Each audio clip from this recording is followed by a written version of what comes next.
Hello everyone, I just want to plant another seed of hope in your heart today. This verse comes out of Isaiah 26 verse 1, and it reads, "In that day this song will be sung in the land of Judah. We have a strong city.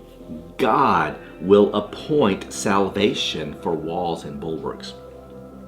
Now this is a prophetic picture of when Jesus returns, but check this out. It says God will appoint salvation for walls and bulwarks.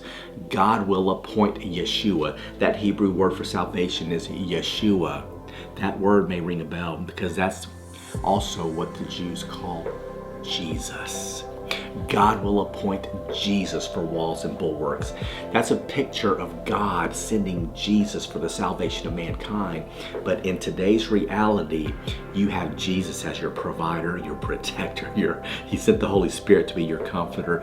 Jesus is truly our all in all. Chew on that today and let it encourage your heart. God bless you.